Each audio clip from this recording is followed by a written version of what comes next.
Hello, citizens of the internet. My name is AJ. I am the A to Z artist. Welcome to my channel. It is officially spooky month. Well, almost the end of spooky month when this video comes out. But you know what? Halloween is one of my favorite holidays of the year. Second place, obviously, to Christmas, but it's just barely edged out of the way. You might not actually guess that about me, given the fact that I am the guy that is currently wearing Mickey Mouse Christmas sweatpants. But you know what? It's one of those things. Halloween's always just been one of my favorite times of the year. I mean, October is, the leaves are changing. Fall is just comes with all those new smells and sights, and the world is just different in so many ways. And you know what? I'm not only just a fan of Halloween in itself. I love the trick-or-treating side of things. I love kind of that sillier, fun kind of marketing side of things with candy and masks and costumes and all that fun stuff. But I also really love the darker side of Halloween, like the horror movies, the scary, spooky skeletons hiding in the closet, the monsters behind the bed. And with that in mind, I decided to do one of my past videos over again. My second video on the channel was an art challenge I did. One that was going around big on the Instagram, and it's still going around quite a bit right now. It is the Six Fanarts challenge. Take 6 characters, draw them in these little panels. It's a little exercise in composition and stuff like that. From this one, I decided to take a very Halloween spin on it. This is my 6 horror fan arts. It comes from 6 of my favorite horror movies of all time, 6 of my favorite horror monsters. I decided to draw them out, give myself a little bit of a challenge with each of them, and I think it came out to something that I'm really proud of. So before we get into it, I want to give my question of the week as always, and that should be pretty obvious this week because it's spooky week. But what is your favorite scary movie? Kind of a Scream feel there almost, but yeah, what is your favorite scary movie? Let me know down in the comments. And with that said, if you liked the video, hit that thumbs up button, give me a comment down below, and subscribe if you like the channel, because I do a lot of nerdy videos like this. So without further ado, let's get into it. Okay. So the first character on my list this week is one that is probably the most recent on this list. I can't think of any others other than one maybe that the movie came out later than this one, but the first character on this list is Breitburn. That's right, the evil take on Superman that kind of took the nerd world by storm for a while there, and I really liked this movie. They did some things that some of the storytelling points aren't the strongest, but overall this idea of Superman coming to Earth and being the most powerful being in this planet, and all of a sudden he isn't the force for good that we're used to, and I think that's such a scary idea, and one that I almost did a whole video on. I wanted to play out the idea of this horror themed DC universe. I had a bunch of ideas planned, and then I did a little more research, and I realized that a lot of the ideas had already been done.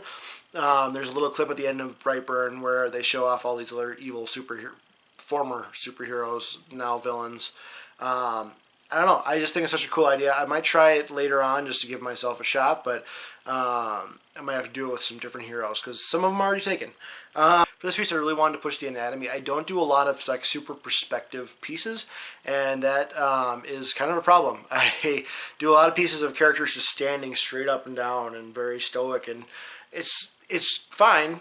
My anatomy is decent enough for that, but I really wanted to push myself with this piece in particular. I wanted to make a more interesting overall perspective design for the anatomy. I wanted to make him look like he's flying at the camera. So I have one little piece perspective or reference right there with the very not Superman character right down in the bottom right corner, and just I really wanted to use that as a reference to really push this character back in space. I kind of struggled trying to keep everything in perspective. I went to my default and just made it look like he was pretty much straight up and down on the frame, and I really wanted to avoid that. I really wanted to push this idea that he's flying at you, like there's just something that's a present danger coming at you, and I think I really kind of made that work. That part of the piece is very successful, I think.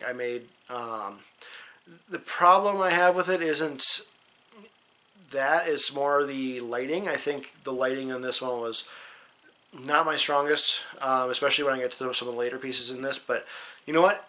It was my first piece in this set. I drew this one first. I did all the lighting and composition, or I did all the lighting and shadows for it first. So the fact that it's not the best kind of means it's my warm-up. So I'm happy with it. I really like how the background turned out. I liked how the anatomy turned out. I just needed a little more work on the lighting, and that was something I practiced in this whole entire endeavor. So I hope you like my Breitburn. Kind of finish up the time-lapse, and I'll see you at the end.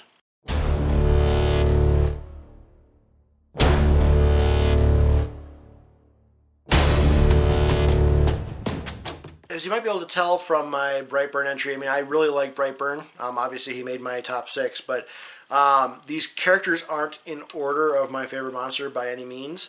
But Pinhead, the character from Hellraiser, happens to be my second favorite horror monster of all time. I just really enjoy this character's arc. I think the idea of a horrible human being going to hell and then becoming the demon, I think that there's just something really horrifying about that. I think Clive Barker did a really cool job not only designing a character with a lasting overall character design. I mean, Pinhead is terrifying in more ways than one. I mean, he represents so many pains and tortures that humans just naturally fear. I mean, how many people are afraid of needles? I, for one, have been afraid of needles my whole life. And the fact that this guy has needles all over his face is kind of gut-wrenching for me.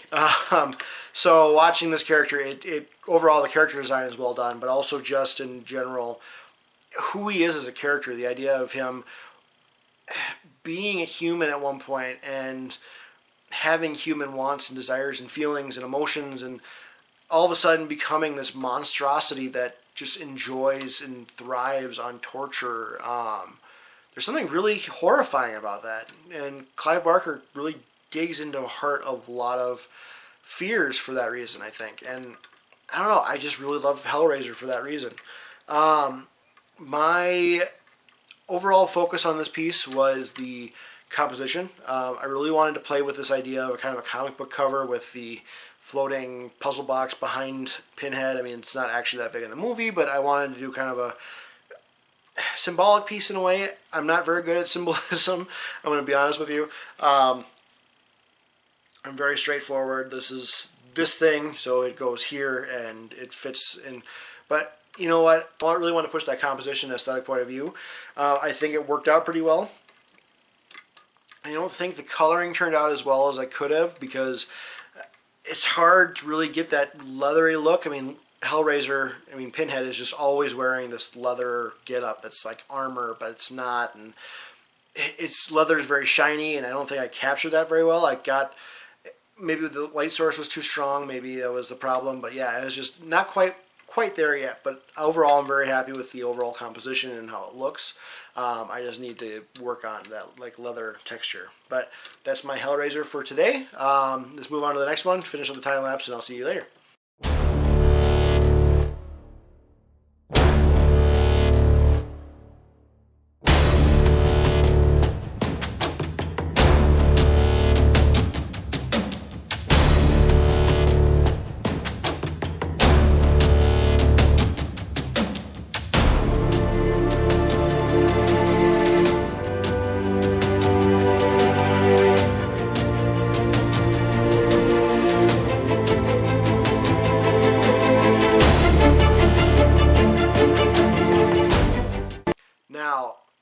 Let's be honest, I don't think anyone actually remembers this movie.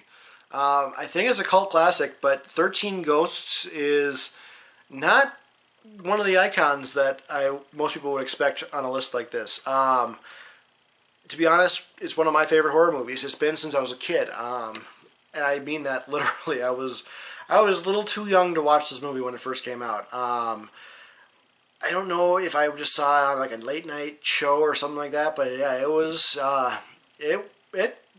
scarring for me as a kid. One of those movies that really kind of informed my fears in later life, and also the just monsters in general. That the things that I was really drawn to as a character designer and a writer and everything. This movie was just right up there. I really liked it. And the premise is this guy traps a bunch of ghosts in his basement. He's a crazy scientist and wants to see if he can open a door to the afterlife. I don't really remember that part, but yeah, no, this movie was very interesting, the way that all 13 ghosts come together in this house. And it's got Matthew Lillard, who later went on to play Shaggy in the live-action Scooby-Doo, and you got so many other just random... This was a big-budget cast, but it was not a big-budget movie in a lot of ways, but it was such a just kind of cheesy, fun horror movie, and I just have such fond memories of it. So I really wanted to just take 3 of my favorite characters from the movie. The firstborn son, I think is what it was, the Pilgrimess, and the Jackal, I think were what the 3 characters were called. They were my 3 just generally in aesthetics. But I also wanted to put these 3 together in one scene, one frame, to kind of really play with that composition of multiple characters in one scene. Some are blocking off others and trying to figure out how to make that work. I think, again, that part of it, my goal for this piece, went over really well. I think I was really successful in making that happen. However, the overall lighting on it, it's not my least favorite of all these pieces, but it's also not my favorite. I think I just kind of rushed through it to get this done, because the 13 Ghosts one was my final piece that I rendered. It was the 3rd one I drew, but it was the final piece I rendered because I just wanted to really kind of push off doing all 3 of those characters. But overall, I'm happy with this piece. So yeah, we'll finish up the time lapse and see you in the next one.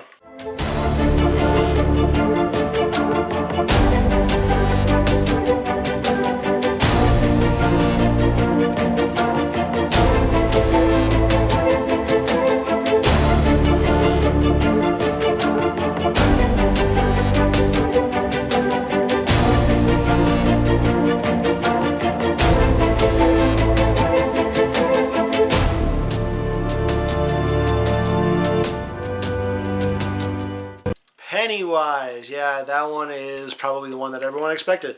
Yeah, Pennywise is the one that is probably the most iconic horror monster on this list, to be completely honest.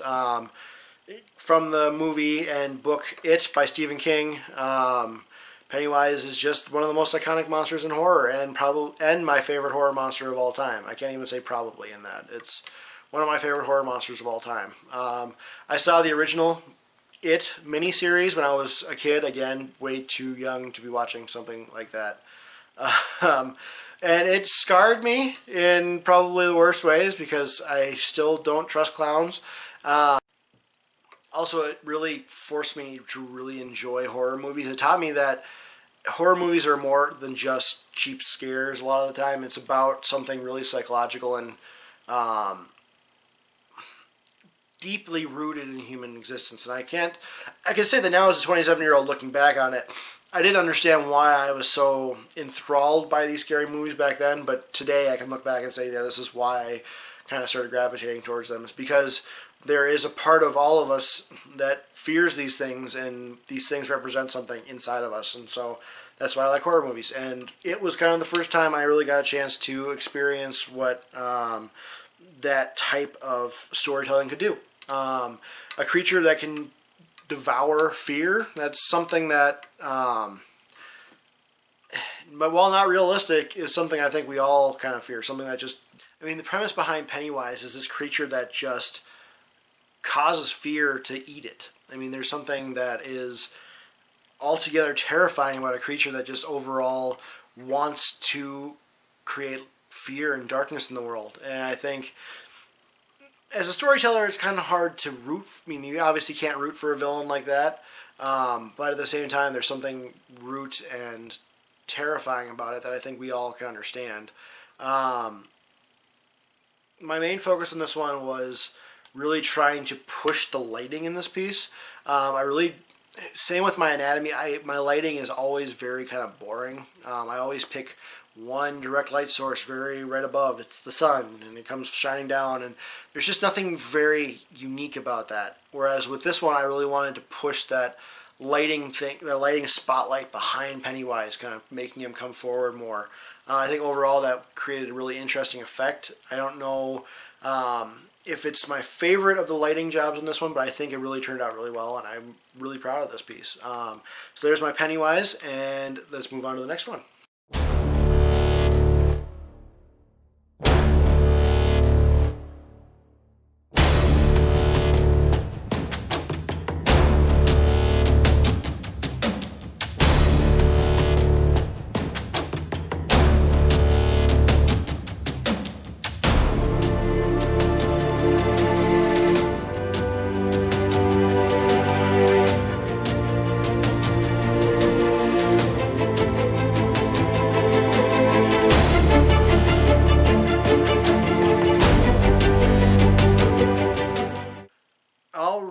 And I have a lot of P's in this list because next we've got Pyramid Head from the Silent Hill franchise.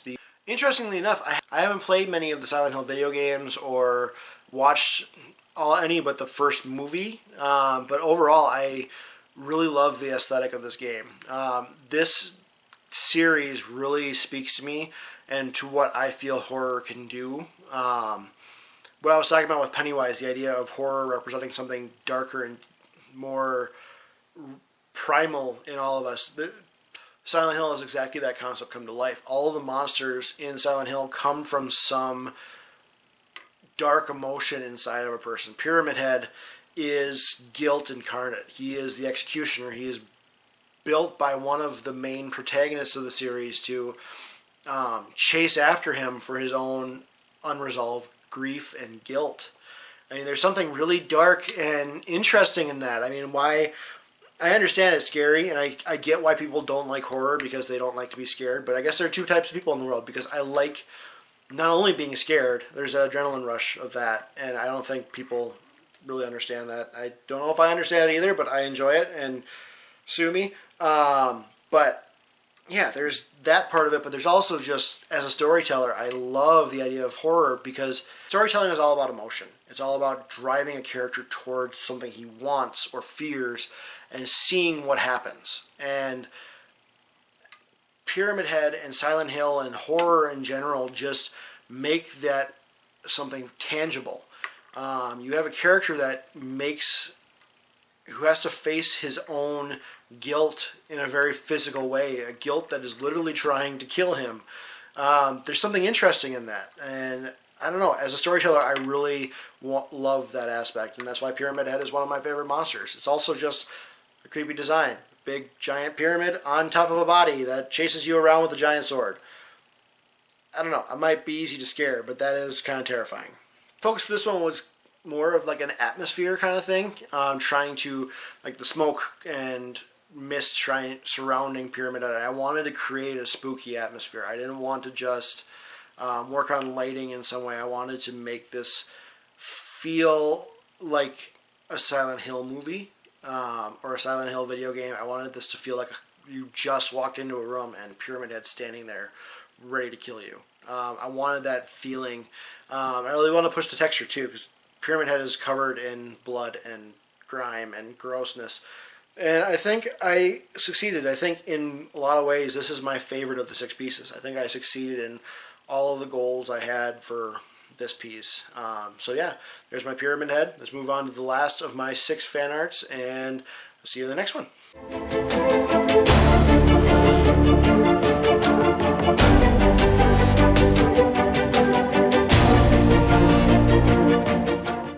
The final piece.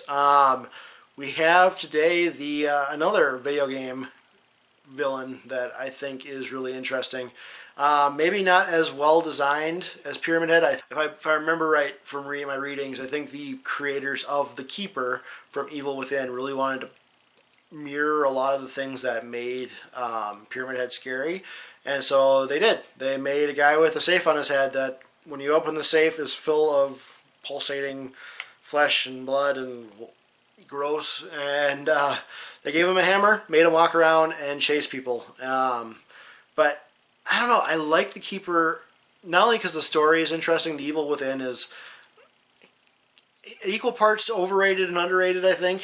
People who love it really love it, and the people who hate it really hate it, and I think there's just kind of a divisive element there somewhere. But the Keeper is interesting because he's the only character on this list that you actually get to embody. All of the other monsters are just enemies you face, but the Keeper in this game is a playable character at one point. You play as him in the Executioner DLC, which allows you to take control of this really dark and evil creature, which is interesting because it humanizes this character. I mean, you get to see his motivations, and yes, the Keeper you see in the main game and the Keeper you see in the DLC aren't the same character, but they are the same premise. The Keeper, from what I can understand from reading the wiki and stuff, because the game doesn't explain it super well, the Keeper is kind of like white blood cell in a way. He enters these simulations inside the minds of whoever's involved and kind of takes care of the glitches and the things that aren't supposed to be in those simulations. And then the one you play in the DLC is chasing after his daughter. He has to defeat these glitches and deviations in order to find his daughter and save her. And I think there's something really humanizing about finding out why a monster is doing what he does. I mean, I think that's why Frankenstein is such an interesting monster, because he's got a human aspect. He's not just a monster, a villain. In fact, the villains in that story are definitely the humans, and I think there is an echo of that in the Keeper. But that is away from the art, and I think I should jump into that because the focus here was on composition again, where I kind of try to do different things with the compositions on all of these, but this one I really wanted to focus on that zoomed in character profile. I mean, I do a lot of, especially with my fan art, I do a lot of characters full body because, I don't know, I really want to accentuate all the different cool details on their character design. That's why I enjoy looking at their character designs, is I want to see all the cool details. So I want to represent those in my drawings. But for this one, I really wanted to push that up close and personal, like he's in your face kind of feeling. I really like that with comic book panels and stuff, and I think that's something I need to do if I want to get into comics at some point, is really try and focus on this different compositional angles. That makes sense, like where the camera is placed. I think I succeeded on that. Some of the lighting isn't my favorite, but it's actually probably my second favorite piece of the whole 6. But overall, that's my Keeper. So I hope you enjoyed that. Without further ado, let's get to the outro.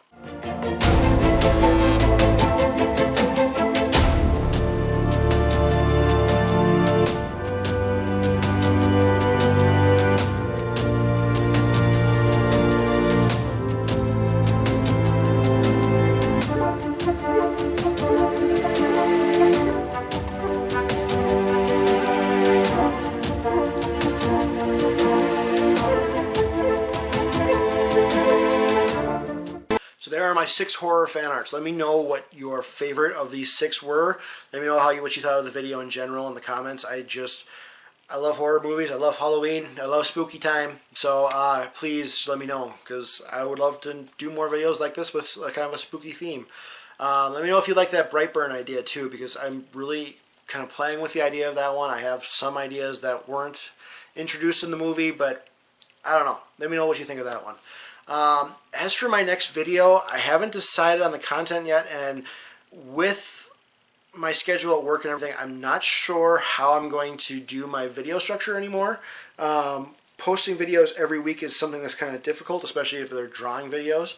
I'm playing with something, maybe doing one every other week, doing something like that, or doing one every 3 weeks or something like that. But either way, there will be another video coming soon. Just have to wait a little bit longer probably. Hopefully, I'm going to keep doing a little bit more of a spooky theme. So keep watching, keep up with the channel. Look at my other videos. I think they're kind of fun, and they're definitely coming along. I'm getting more comfortable with this whole YouTube thing and having fun. So hope you enjoyed this. Hope you enjoyed those. Definitely leave a like if you like the video. Comment. Leave your answer to my question of the week, which was, what is your favorite scary movie? And subscribe to my channel if you like what you see here. But with that out of the way, be safe, be kind, have a little fun this week, and I'll see you next time. Bye! Digimon. Let's see here. Can I get my leg up? Not very well. Oh.